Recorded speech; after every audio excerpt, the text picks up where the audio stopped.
le cadre de l'effort que fait l'autorité de régulation de la commande publique dans la professionnalisation des acteurs de la commande publique. Nous venons de très loin. Quand on sait qu'en 2007, le système global, je dirais même du Sénégal, mais global de l'UOMOA, s'est cherché un peu sur comment mettre en place les principes de la commande publique, transparence, équité, économie, n'est-ce pas? Donc c'était des slogans et on se demandait bien comment en faire une réalité. Aujourd'hui, on ne peut que s'en réjouir. Les derniers audits nous permettent de mesurer les efforts qui ont été faits par les autorités contractantes. Et si nous sommes arrivés à ce résultat, c'est en grande partie le mérite des autorités contractantes qui sont devenues beaucoup plus performantes et beaucoup plus efficientes. Beaucoup plus performants puisque nous avons, en l'espace d'une dizaine, 15 années, nous sommes arrivés à réduire les délais de la passation de marché, donc célérité. Nous sommes arrivés à une plus grande responsabilisation des acteurs de la commande publique. Vous avez vu que le seuil des marchés publics a été relevé. Nous sommes arrivés à avoir un règlement des différends, Henriette ne me contredira pas, qui est beaucoup plus... la nature même des différends a changé, n'est-ce pas? Et nous arrivons, autant que faire se peut, à respecter ce délai, comme vous l'avez appris dans les cours. Donc, le règlement des différends permet, en un temps record, de vider un contentieux plutôt que d'aller au niveau des tribunaux et de passer un temps infini. Nous sommes arrivés, en l'espace de 12 ans, 12 ans, 15 ans, nous sommes arrivés également à avoir un système respecté, ici, au plan national, mais également au niveau international.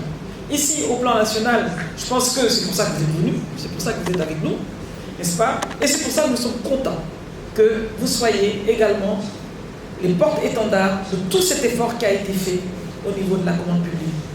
Nous sommes contents parce que, en l'espace de quelques années, nous parlons maintenant de la dématérialisation, n'est-ce pas, des procédures de la commande publique. Parce que nous sommes convaincus, quelque part, que le système a acquis une maturité qui lui permet de développer ces procédures avec beaucoup d'efficacité. Nous sommes conscients que les acteurs ont acquis une maturité et ont intégré dans leur acte quotidien les principes de la commande publique. Il y a une culture de la commande publique qui s'est mise ici. Et c'est avec vous que nous allons faire ce travail qui consistera à placer les mots qu'il faut et les actes qu'il faut au moment qu'il le faut. En tout cas, c'est une invite que je voudrais faire. Et pour revenir à la MAPS, bon, je n'avais pas mon temps de parole, n'est-ce pas? Pour revenir à la MAPS, je pourrais dire que la MAPS donc, est une évaluation des systèmes de la commande publique qui obéit aux standards internationaux. Donc, c'est-à-dire que tous les pays du monde doivent passer par une grille qui va leur permettre de dire finalement est-ce que le système mis en place est cohérent, est-ce que les règles de gestion obéissent aux standards internationaux, est-ce que l'éthique est mise en place au niveau des acteurs. Donc il y a 4 piliers, l'évaluation 4 piliers, donc on pourra vous donner les documents le cas échéant, pour voir est-ce que le système correspond aux attentes. Et je puis vous dire ici que le système sénégalais, d'abord, a été choisi, c'est le 4e pays au monde à avoir suivi cette marche-là, eu égard des résultats obtenus. Donc, expérience pilote avec le Sénégal, ça c'est important. Mais le plus important, c'est qu'après avoir passé au filtre de la batterie de questions, d'indicateurs qui permettent de mesurer les résultats effectués, nous pouvons dire que les résultats ont dépassé les attentes. Nos attentes à nous en tout cas, et au niveau international. Je pense que dans les jours à venir, nous allons reparler de ce rapport-là, c'est un exercice que nous avons commencé depuis l'année dernière, donc 2023, et qui se poursuit à nos jours. Donc normalement, ça prend 2 ans pour vous dire donc, que l'évaluation est en profondeur, et nous allons partager, célébrer ensemble. Moi, j'aime bien le mot célébrer, parce que dans la commande publique, on voit, on est vraiment dans la dynamique de changement. On a été dans une situation où tout le monde, dans l'espace de l'UOMOA, se pliait de de la configuration des marchés publics, gaspillage, vous connaissez, maintenant vous êtes des experts, hein, donc c'est à vous de me dire ce qui se passe dans la commande publique, et que nous sommes arrivés maintenant à une situation qui est beaucoup plus assainie des finances publiques, de la dépense publique, et qui nous permet de mettre en place des ouvrages de qualité, n'est-ce pas, des édifices de qualité, des services de qualité, des fournitures de qualité, au service exclusif des citoyens que nous sommes tous. C'est important. Et bien entendu, le nœud de la guerre de la commande publique, c'est de faire des économies. Tout cela en payant moins cher. Et nous espérons que vous, dans les structures que vous serez, vous savez que vous allez être accueillis, parce que si nous avons mis en place ce programme avec 22 écoles de formation, c'est un partenariat avec 22 écoles de formation.